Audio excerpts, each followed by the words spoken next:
Welcome back to Little Pa's Homestead. It's been about 2 weeks since our last garden tour, so we figured it was time for another since everything's been exploding with all the rain and all the heat. So we'll start kind of at the beginning. This is our first beds when you first come in through the gate that are behind me here, and we have peas growing. So as you can see on either side of this arched trellis we have peas, and there's quite a few of them that need to be harvested, so I'll have to come do that today so that we can encourage this plant to put out some more peas before it gets too warm. These ones. Underneath here, I've started some beans so that when it gets too hot for the peas, there's really only the two, and there's another one right there. So when it gets too hot for the peas, we can rip the peas out, but the beans will have already started. Behind this, we have some Tom Thumb Dwarf peas. Let's see if we can find one on here. Oh, there's one. So there's a couple here that also need harvesting. And this is a variety of bean that doesn't require trellising, but they kind of just fall over. So they're not my favorite just because of the way they grow. But they have been producing fairly well, so we have let them stay here. And as you can see, we have all sorts of weeds. On this side of that trellis, we still have more peas, with more peas needing to be harvested. And the beans on this side that I have sown have gotten a little bit bigger. You can see them under the kohlrabi there. So there's one there. Oh, and this one grew a lot. Didn't realize how big that one had gotten. So these are jade green beans from Baker Creek, and they will climb up this trellis once they're big enough. On this side of that bed we have kohlrabi, and it's starting to form and look like kohlrabi, which is super cool. Underneath of it we have some basil, which is a little bit stunted because the leaves are shading it out. This one over here is still doing really well, but I need to do some trimming of the kohlrabi so it can get bigger. And in this corner we have rosemary. So in our pots in between the beds we have loofah that's starting to take off, so I'm gonna have to find a trellis for that. And that's our peppermint. This is a tomato that we had that was extra, and it's in a pot and still doing really well. It's been growing a ton. And on this side we have basil. So this is the purple ruffles basil. That is lime basil in the corner there, and that's a cinnamon basil. Our potatoes are on this side of this row, and they're doing extremely well. They actually probably need more soil put in because they're growing very fast. So next we have our second arched trellis, and on the back side of this one we have broccoli, which I was about to rip out, and then it started producing heads. So I'm interested to see, as it's starting to get hotter, if these are going to get bigger or if they're just going to bolt, but so far they're nice and firm.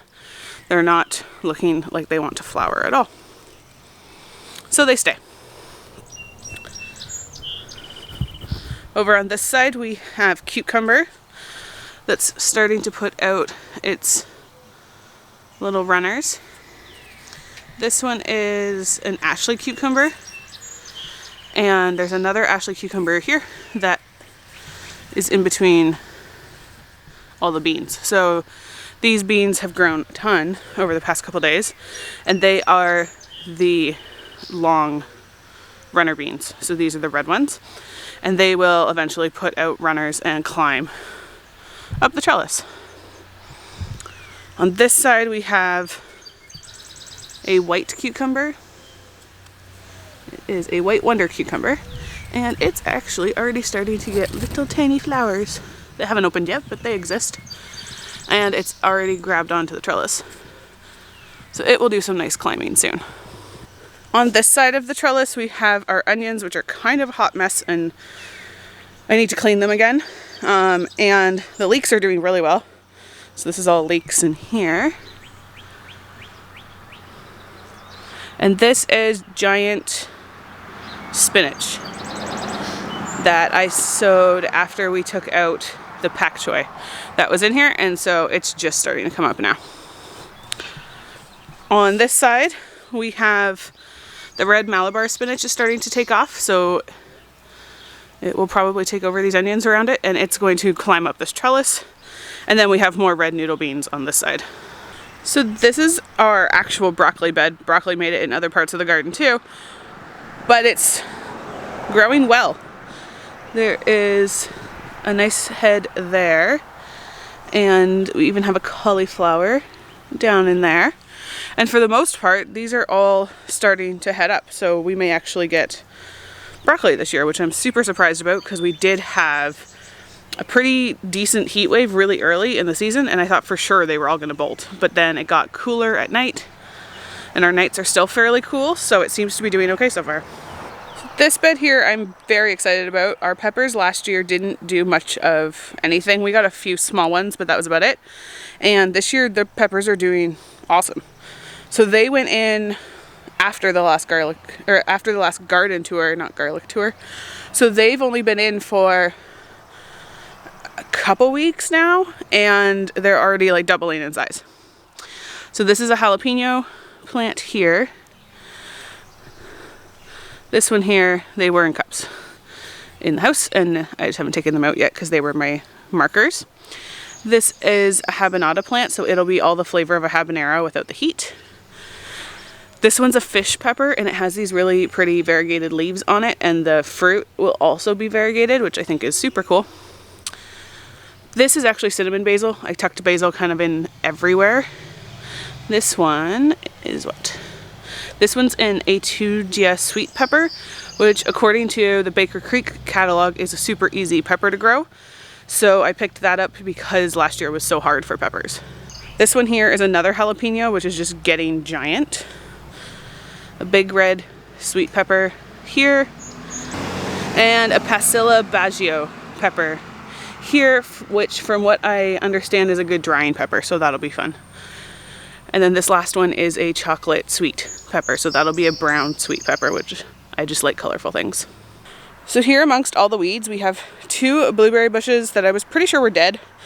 They were just this stick out of the ground come spring because the rabbits, I'm pretty sure, ate it all. And then they came back. So there's this one there, and this one here. We did have 3 and 1 didn't come back, but 2 of them did, and they are looking really healthy. So I'll just have to make sure that I protect them from the rabbits come winter. Behind me is our bean garden, and we put up this trellis for the runner beans to climb up. Now we've been having kind of a crazy year with beans. They just aren't coming up, or something's eating them, or they're getting dug up as soon as they do come up. But they finally, after planting them I think 3 times, we're finally starting to get like decent bean plants that are getting bigger, and I think that now they'll start to grow a lot faster, and then eventually we'll climb up this trellis. So that'll be exciting when that happens. So behind the quail, this is their home for the next couple days. Behind the quail are the bush beans, and they were getting eaten a lot. And so I put this bug netting over them to try and just let them get a little bit bigger and germinate without birds or rabbits or grasshoppers. I don't know what was eating them, but something was. And so the weed cloth seems to have helped, or the bug cloth, sorry. The bug netting seems to have helped a lot. There's a lot of like babies under there, and the ones that were already bigger are getting massive. So I am gonna have to take that off and do some like pretty intense weeding under there, because I haven't been able to weed, because weeding would involve like pulling all of that up and then putting it back all the time. So I just kind of left it, and I'm gonna weed it hopefully this week. This is Scott's ghost pepper plant. He is a massive fan of heat and wants to make some hot sauce this year. So we picked this up at our local garden center, and I think it's doubled. I need to be better at taking pictures of my plants, because every once in a while I come out and I'm like, oh, you are giant now. And that was the case with this one. Speaking of giant plants, the tomatoes have gone crazy. I just assume that when I put things in the ground, they're gonna like kind of grow and be okay and never kind of do what they're supposed to, because in the past that's what my gardens have been. But these tomatoes are going crazy. They need some tying up and they need some pruning, but they're doing really well. So this is our Dr. Witchies, and our pineapple plant has like this giant stem on it, as you can see there. And this is our great white, which is also massive and has all sorts of flowers on it. So hopefully we will start getting some baby tomatoes soon. On this side in our containers we have pineapple mint, which I've talked about. It smells amazing and is growing great.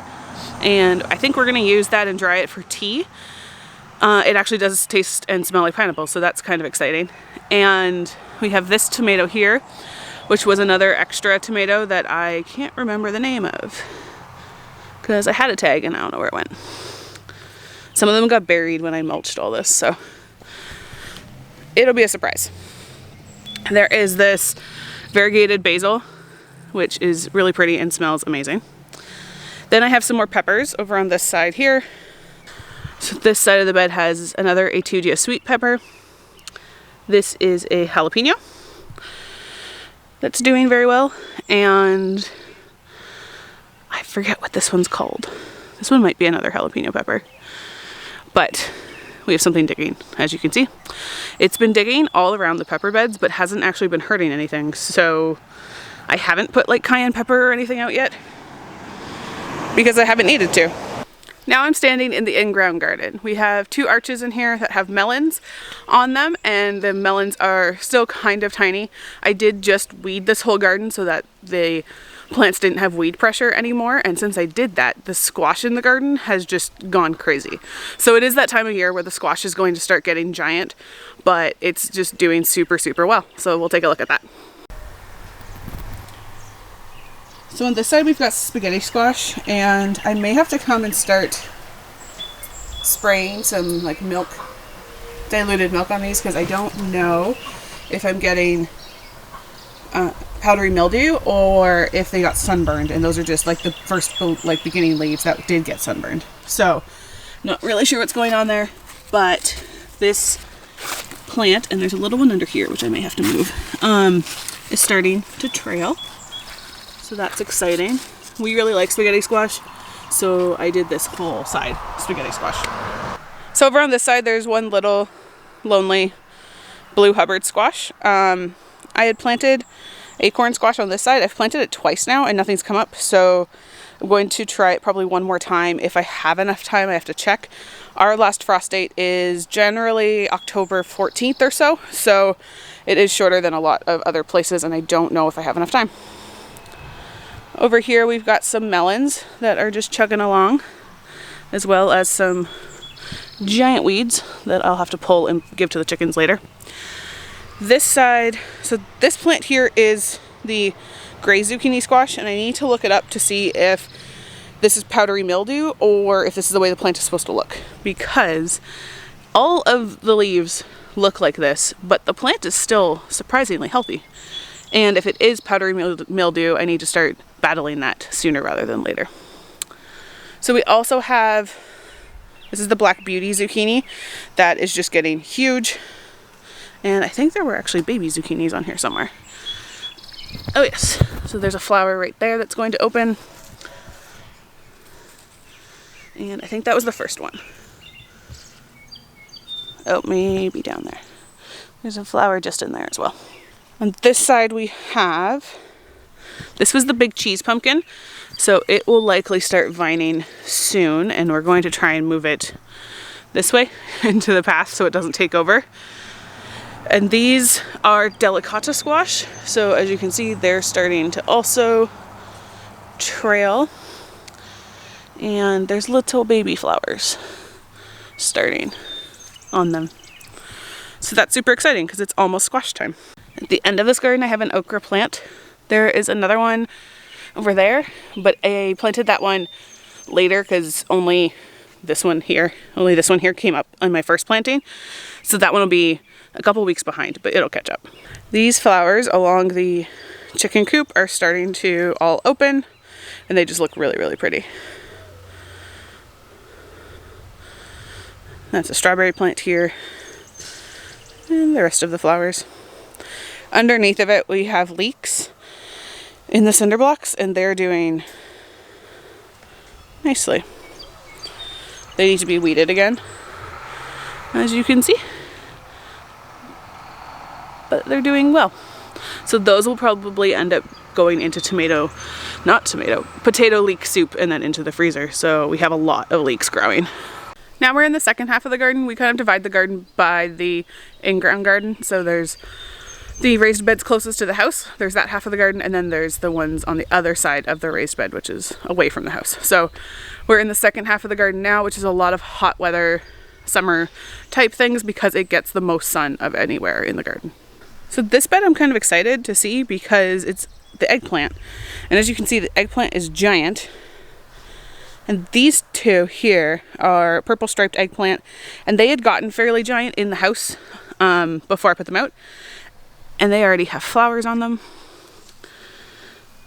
So those will turn into eggplant soon enough. But this one was just like this tiny little spindly plant. It was full of flea beetle damage like that, and it's looking great now. So it seems to have bounced back a bit, and hopefully we'll get some white eggplant off that. This plant here is a cinnamon basil. I bought a 4-pack of these at a local garden center and just stuck it in everywhere. So there's little basil plants all over the place. This one is habanero plant, I believe. Yes, this is a habanero. The hot peppers are a little bit slower growing, so they're not as far along as some of the others in the other pepper bed. But it's putting out new growth and it's getting nice and bushy, so I think it'll catch up soon. Over on this side, I am kind of excited about it. Here, let's get over here so you can see it better. This is our oregano, and it was tiny when I put it in. Like, it was kind of like that. And that one was even worse. That oregano was basically dead when I put it in the garden. And it seems to be doing well. So I'm excited to see this one has taken off, and hopefully it'll take off a little bit more so I can start drying it. So this is cilantro. I don't like cilantro at all, but Scott loves it, and I was determined to grow it. The first couple rounds I started in the house just died, so then I ended up just putting a ton of seeds, as you can see in here. I put just a ton of seeds in the soil, and now it's starting to come up. Now, I don't know if it's going to get big enough for us to save any of it before it bolts, because cilantro doesn't like the heat. Hopefully these eggplants will get a little bit bigger and shade it a bit so that it'll protect a little bit of it from the worst of the heat. So these two beds here have our tomatoes on this side, and they've just exploded. So when I think we put this trellis up about a week ago, and they were barely at the top. So the top of the trellis is here, or the bottom of the trellis is here, and they weren't even tall enough for me to tie them up. So they've grown a lot, and now I need to come up and tie all these so that they get the support that they need. But we have tons of flowers on all of these tomatoes, and hopefully we'll get baby tomatoes soon, because that will be exciting. On the other half of this bed is mostly kale. The idea behind that was that kale doesn't love the heat, and we kind of go from winter to extremely hot without much of a spring. So I put the kale behind the tomato wall, because eventually the tomatoes will get super high and super tall and then shade out the kale, and hopefully we'll be able to keep kale from bolting just a little bit longer than normal. In this corner we have a chocolate sunflower that has shot up a ton in the past week, and then another basil plant. I think this one is also a cinnamon basil, but I'm not positive. So this bed here is a little bit of a disaster. It was kind of an afterthought. I was given some walking onions and wanted to contain them so they didn't take over the entire garden. So I just put this together with a pallet, and the walking onions were all in the back bed here, but I don't know if I just planted them too late or if they're going to come up next year or what's happening. But as of right now, that's all weeds. So this is actually lamb ear, I believe, and you can use it like spinach, and these ones have gotten fairly giant, so we might try it. But other than that, there's nothing else back there. In the front half though, we've got some sunflowers here, and this is bachelor's button, so this will actually come back every year, which is exciting.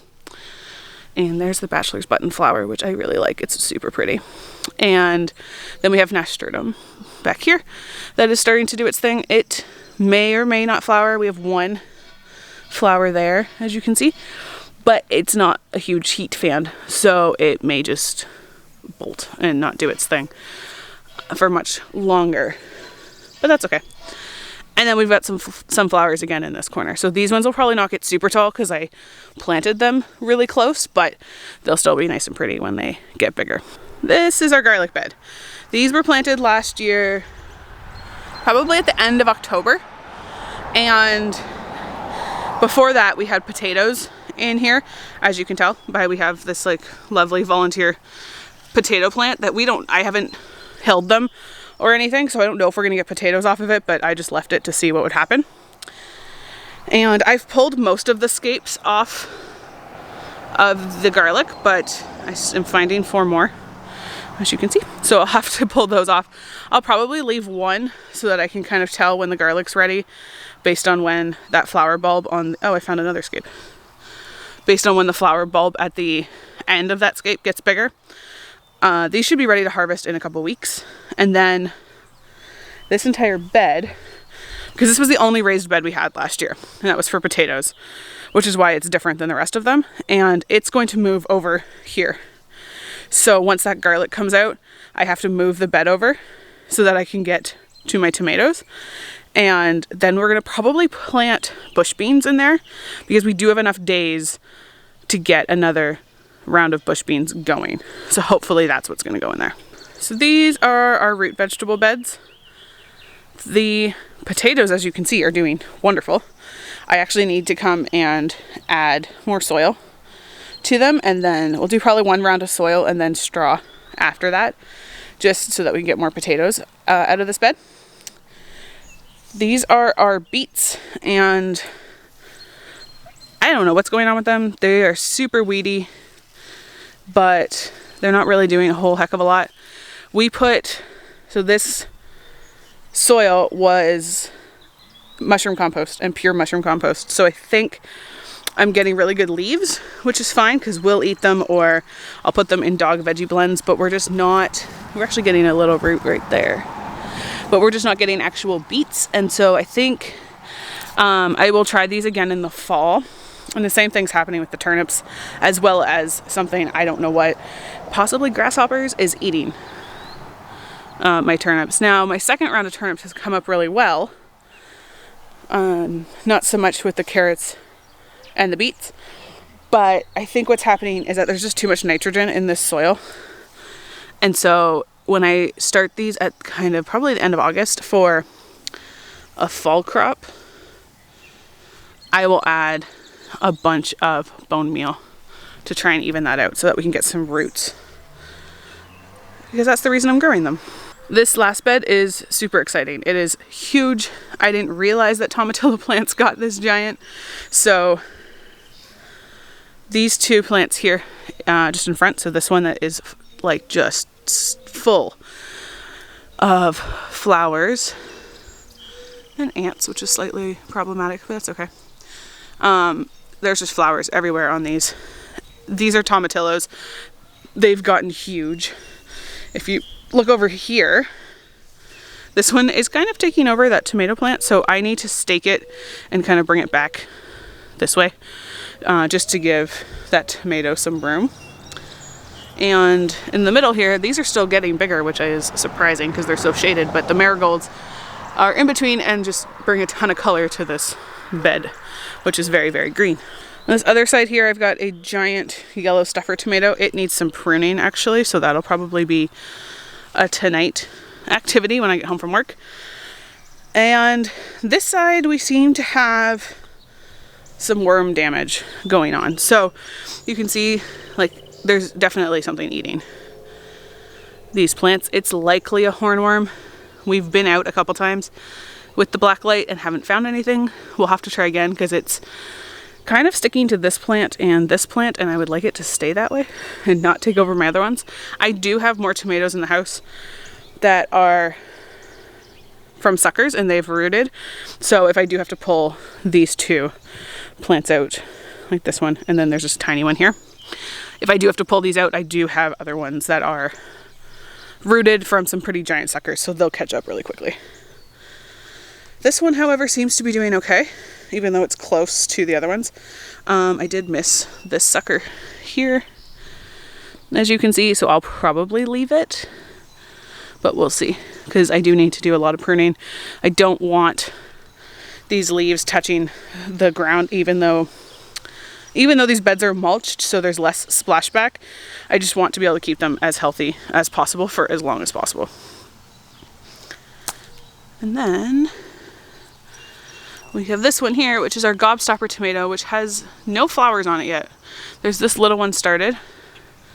Oh, I lied. I found the flowers. There's my flowers for the Gobstopper Tomato. It is a cherry tomato that is green, so we don't eat a lot of raw tomatoes here, but I'm excited about this one. And then this purslane, which I will end up going to feeding to the ducks. It is edible for humans. It grows everywhere in my beds, so I just pull it out. This one actually got away from me. I usually pull it out when it's smaller, but the ducks love it, so we can go give it to them. So this behind me, as you can see, I have an umbrella because this has been my weeding project for the past couple days, and it's the berry area that needs to get weeded. I've already weeded it once this season, and I'm quickly learning that I need to weed and then mulch immediately. We use this chop straw mulch, which you can see. So I've weeded all around this peach tree that I don't know if it's going to survive. It was pretty heavily surrounded by weeds, so hopefully just taking the weeds out will help it. But we use this chop straw because there's less seed pods in it, and it's just an animal bedding. But because it's so light and it's not long, I can't put it down if it's windy out at all. Once it's down, it seems to be fine, but it'll just blow away in the wind when I'm putting it down. So I can't put it down during windy times, but it's nice to come out and weed when it's windy because it's not so hot. So that's kind of been my problem, is because I'm weeding and not putting mulch down immediately, then the weeds come back and I have to weed again. So I just have to get into a better habit of weeding, and then if it's windy, just coming out later when it's not windy and putting the mulch down so that it'll kind of suppress the weeds a little bit more. These guys are usually waiting for me when I'm in the garden because they know I'll bring them weeds, but I gave them tons yesterday, and as you can see, there's still some on the ground there, but they'll come soon. They just are enjoying a lazy morning. Oh, here's one. This area is actually, so we had a bunch of straw down here last year because they just made it mud, and that straw is actually starting to break down. And so by next year, we'll be able to come in here with a shovel and all where that like dead straw is over here, we'll be able to come in with a shovel and pull some of that out and use it as compost on our beds. So between that and the actual chicken coop, which has lots of bedding that's breaking down nicely, we likely won't have to buy compost next year, which is very exciting. So the last thing I wanted to show you is actually, Mister, that's not very nice. Okay. Hi, Mr. Catch. I know. So the last thing I wanted to show you were these candy cane peppers that I got from a local garden center. They're in our dog yard just on a table. They will have to move, but they're staying out of our big garden because I don't want them to cross-pollinate with the peppers that are in there.